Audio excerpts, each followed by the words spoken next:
Good morning everyone. Class 9th के हिंदी स्पर्श पाठ्य पुस्तक के अंतर्गत विषय हिंदी में आप सभी लोगों का हार्दिक स्वागत एवं अभिनंदन है। आइए आज हम सभी लोग क्लास 9th के हिंदी स्पर्श भाग 1 की काव्य रचना में चलते हैं, जिसमें पिछले दिनों हम लोगों ने सियाराम शरण गुप्त जी की रचना एक फूल की चाह पर चर्चा चल रही थी, जिन्होंने सामाजिक कुरीतियों और प्रथाओं पर आरोप करते हुए एक दुखद महामारी की घटना की ओर ध्यान केंद्रित करते हुए काव्य रचना की, जिसका शीर्षक उन्होंने रखा एक फूल की चाह, जिसमें सुखिया नामक एक छोटी सी बच्ची जो मृत्यु के आगोश में जाने ही वाली थी, उसे विश्वास था कि माता शक्ति के मंदिर से आया हुआ उनके मस्तक पर चढ़ाया जाने वाला पुष्प अगर मिल जाए तो मृत्यु भी उसे मृत्यु नहीं ला सकती। ऐसे उस विश्वास, उस आस्था का अंत हो जाता है जब जातिवाद, छुआछूत की भावना के द्वारा उसके पिता को प्रसाद के रूप में एक फूल की भी प्राप्ति नहीं हो पाती है। तो इस प्रकार आइए हम चलते हैं काव्यांश की पंक्तियों में, जिसमें हमने काव्य की पंक्तियों में महामारी की चित्कार, गांव में फैलने वाले महामारी जैसी बीमारी के प्रति भयावह दृश्य को हम लोगों ने देख लिया है। और क्या घटना हुई, पुत्री सुखिया बाहर खेलती रही, पिता को डर लगता रहा कि शायद बीमारी के प्रकोप में आकर उसकी पुत्री भी कहीं मृत्यु को प्राप्त न हो जाए, किंतु उसका डर वास्तव में सत्यता में तब बदल गया जब एक दिन सुखिया ज्वर बुखार से पीड़ित हो गई। दिन भर वह घर से बाहर खेलने के लिए न निकली। सुखिया के पिता ने सोचा, आज पुत्री घर से बाहर क्यों न निकली। पहुंचने पर घर के अंदर पता चला वह तप्त, उसका शरीर गर्म हो चुका था, बुखार से पीड़ित, वह टूटे फूटे रुधे हुए गले से पिता से अंतिम में माता शक्ति के प्रसाद के रूप में एक पुष्प की चाहना की। तो आइए काव्य के तीसरी पंक्ति में चलते हैं, जिसमें कवि ने पिता की असमर्थता और उसके कष्टों को व्यक्त किया है। तो भीतर जो डर रहा छिपाए, आइए देखते हैं काव्यांश तीसरे में।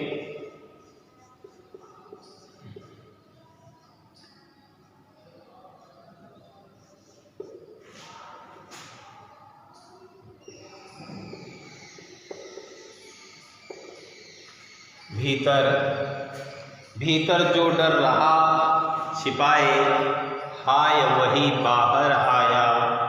एक दिवस सुखिया की तन को तप्त तप्त मैंने पाया। ज्वर में विह्वल हो बोली वह, क्या जानूं किस डर से डर। मुझको देवी के प्रसाद का एक फूल ही दो लाकर, एक फूल ही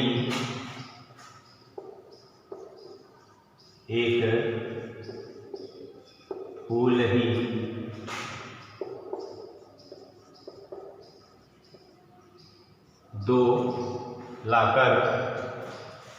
बुखार से पीड़ित सुखिया ने अपने पिता से कहा, है पिताश्री आप तनिक भी चिंता न करिए, मैं अवश्य ही ठीक हो जाऊंगी। बस मेरी इच्छा यह है, लोगों की मान्यता यह है कि गांव के बाहर स्थित माता शक्ति के ऊपर प्रसाद के रूप में चढ़ाया जाने वाला पुष्प, जिसे ऐसा माना जाता है कि प्रसाद को प्राप्त कर लेने से व्यक्ति की मृत्यु नहीं होती है, वह लाकर मुझे दे दीजिए।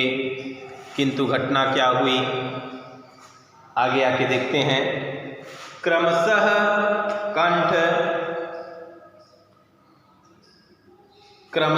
कंठ काव्यांश चौथे में चलते हैं। 3 तक चर्चा हो चुकी थी, जिसमें बुखार से पीड़ित सुखिया ने पिता से कहा कि पिता मैं असमर्थ हूँ, किंतु आप चिंता न करिए, मृत्यु मेरी नहीं होगी, आप केवल एक पुष्प ही लाकर मुझे दे दीजिए। चौथे काव्यांश में चर्चा करते हैं। चौथे काव्यांश में क्या बातें हुई पुष्प लाने के लिए। तो क्रमशः कंठ क्षीण हुआया, शिथिल हुए अवयव सारे। क्रमशः जब इस बातों को सुखिया के पिता ने सुना तो क्या हुआ, क्रमशः कंठ माने गला, क्षीण हुआया, शिथिल हुए अवयव सारे। बैठा था नौ उपाय की, चिंता में मैं मन मारे। चिंता पिता को होने लगी। जान सका न प्रभात सजग से, हुई अलस कब दोपहरी। और स्वर्ण घनों में कब रवि डूबा, कब आई संध्या गहरी। संध्या का समय आ गया। पिता को उसकी बातों को सुन करके पता ही नहीं चला कि सुबह से कब शाम हो गई। वह चिंता में ही डूबा रहा, क्या करे क्या न करे, कौन सी चिंता। तो आइए देखते हैं शब्दार्थ में।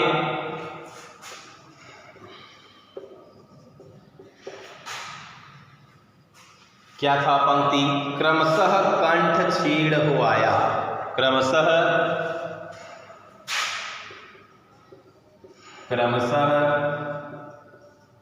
कंठ क्षीण हुआया। क्रमशः कंठ क्षीण हुआया, शिथिल हुए अवयव सारे। तो शिथिल और अवयव,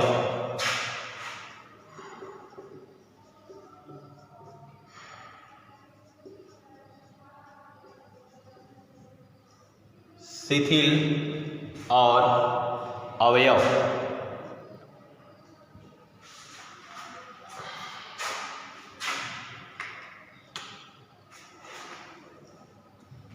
शिथिल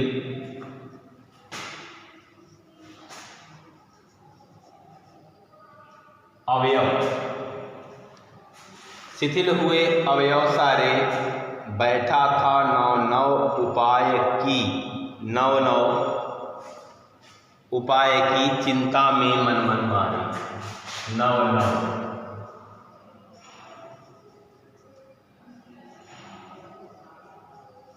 मन मारना, ठीक, चिंता में मैं मन मारे। और जान सका न प्रभात सजग से। प्रभात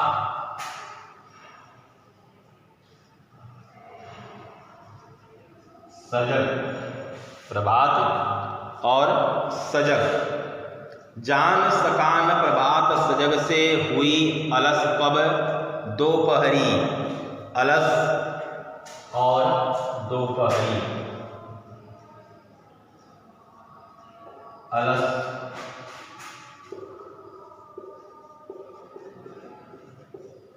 दोपहरी।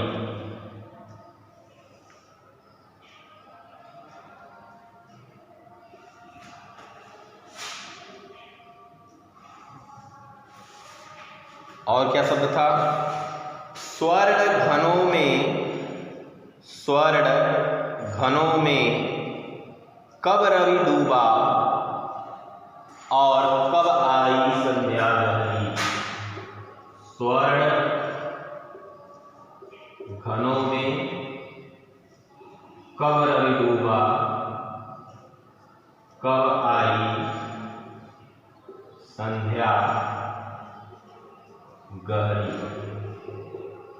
आइए देखते हैं। क्रमशः कंठ छीड़ हो आया। क्रमशः का क्या हो जाएगा? क्रमशः माने क्रम से, एक के बाद एक। कंठ गला, छीड़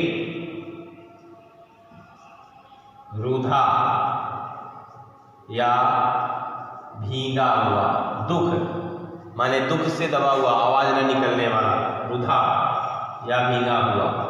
छीड़ शिथिल, शांत। अगला क्या है? शिथिल हुए अवयव सारे और बैठा था नौ उपाय का। अवयव माने शरीर के सारे अंग, शरीर के अंग शिथिल हो गए। नौ माने नवी, नया। मन मारना, मन को समझाना या रोकना। प्रभात सुबह, सजग माने जानकारी। आलस्य। और क्या था? चिंता में न उपाय, चिंता में मन मारे। जान सकाना, प्रभात सजग। सुनहरी घटाएं, स्वर्ण घनो, सुनहरी घटाएं। और सूर्य दोपहरी माने दोपहर का समय। स्वर्ण माने सुनहरी, सुंदर। घनो सुनहरी बादलों के रूप में या घटाएं, बादल या घटाएं कर सकते हैं। सूर्य संध्या मीन शाम। गहरी माने अधिक मात्रा में, अधिक मात्रा में। आइए फिर चलते हैं भावार्थ में। ये हमारा शब्दार्थ था। काव्यांश 4 के भावार्थ पे चर्चा करते हैं।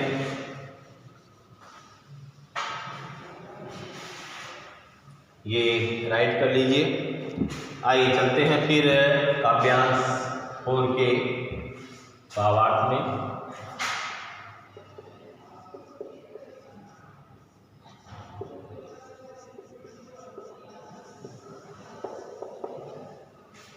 और के भावार्थ में चलते हैं। पहली पंक्ति है, तब तक वर्ड मीनिंग को आप राइट कर लीजिए।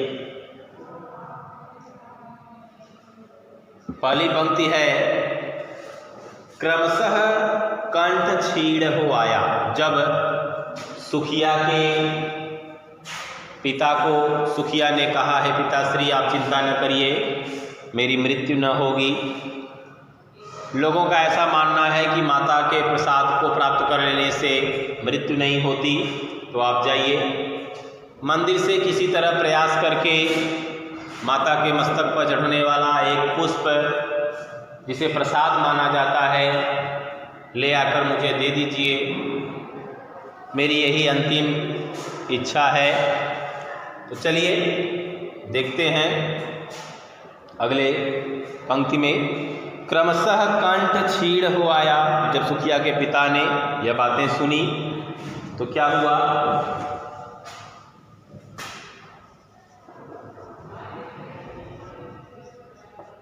कवि कहते हैं, जब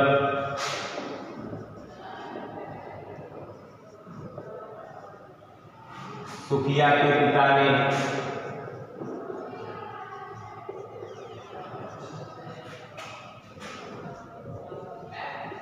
सुखिया की यह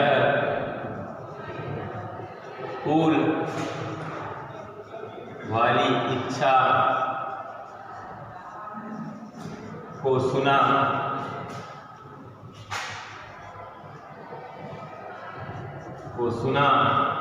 तो क्या हो गया? तो क्रमशः कंठ क्षीण हो आया, शिथिल हुए अवयव सारे।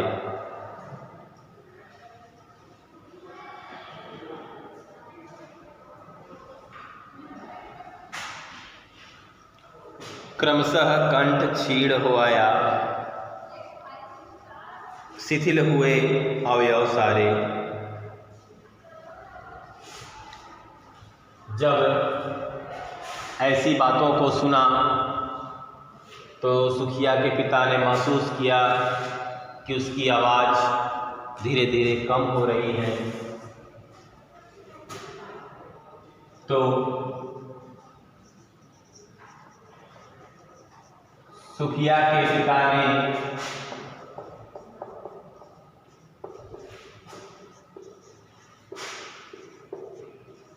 महसूस किया कि धीरे धीरे करके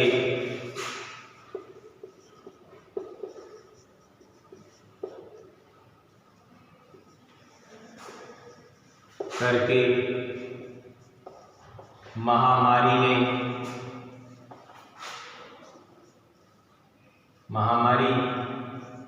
सुखिया को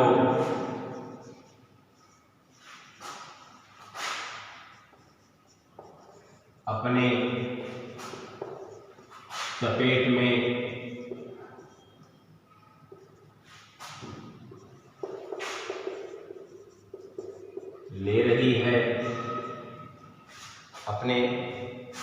में ले रही है, शिथिल हुए अवयव सारे। और जिस कारण सुखिया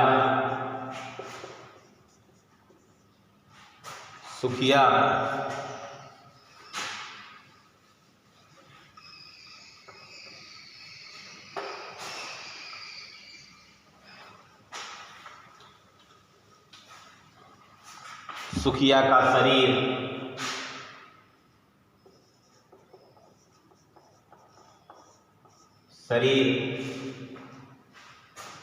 एवं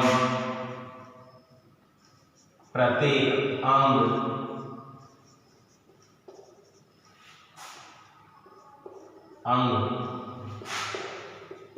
शिथिल,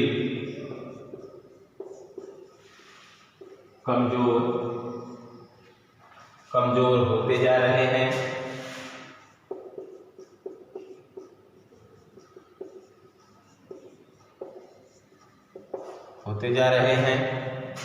क्रमशः कंठ क्षीण हो आया, शिथिल हुए अवयव सारे।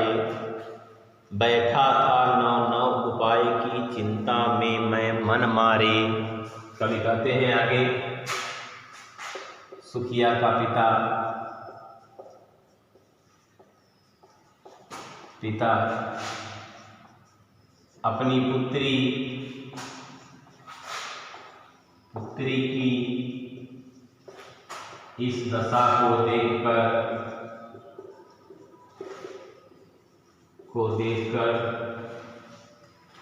प्रतिदिन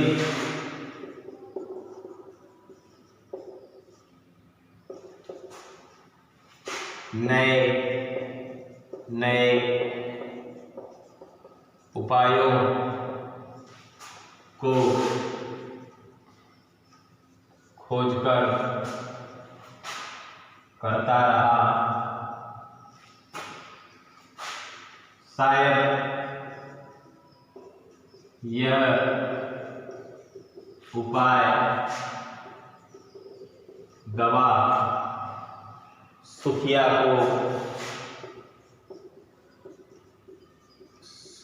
को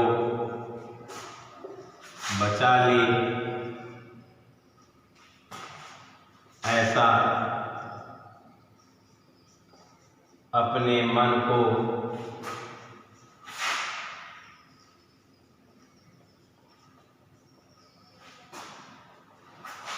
समझाता हुआ, अपने मन को समझाता हुआ सुखिया का पिता प्रत्येक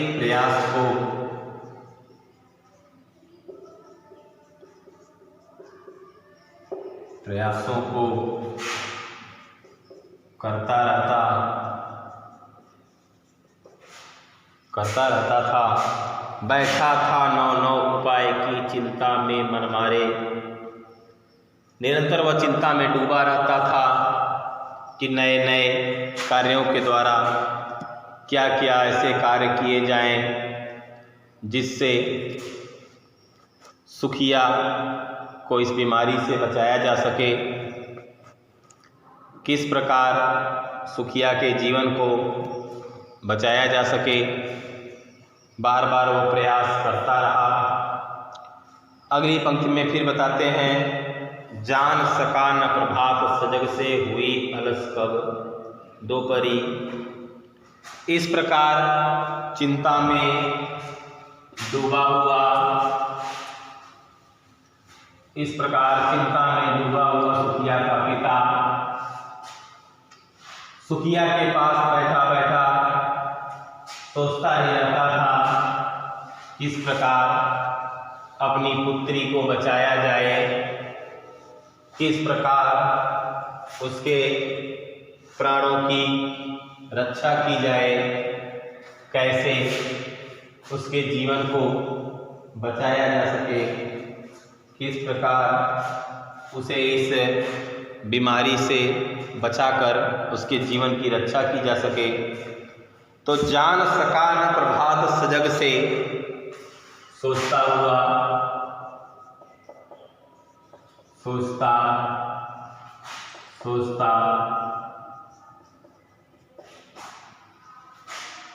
सुखिया के पिता को बैठे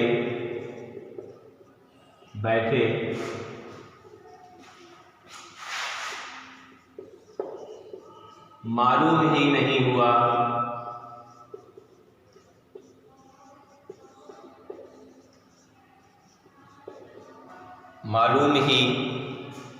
हुआ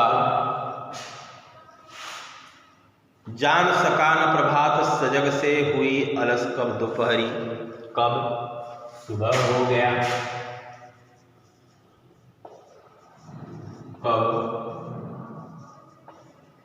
सुबह हो गई,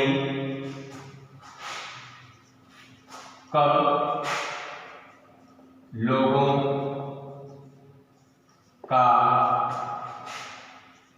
बोलना चिल्लाना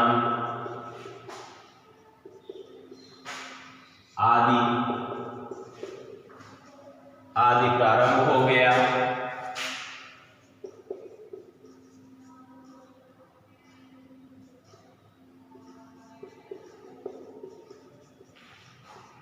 कब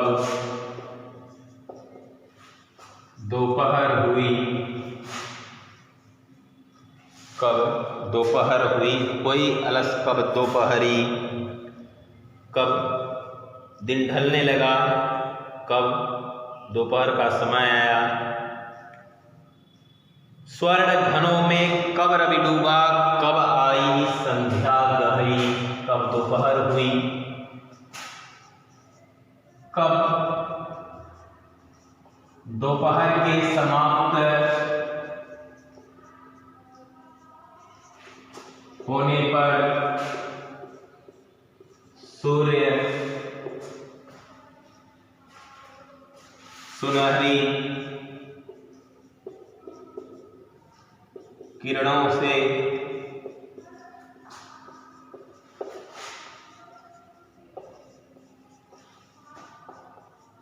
संध्या काल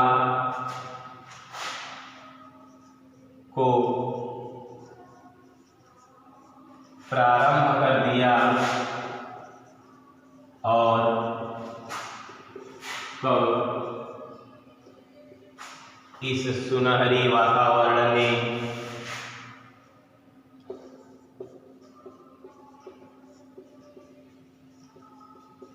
सुनहरी वातावरण में संध्या फिर संध्या की समाप्ति के बाद गहरी रात्रि आ गई।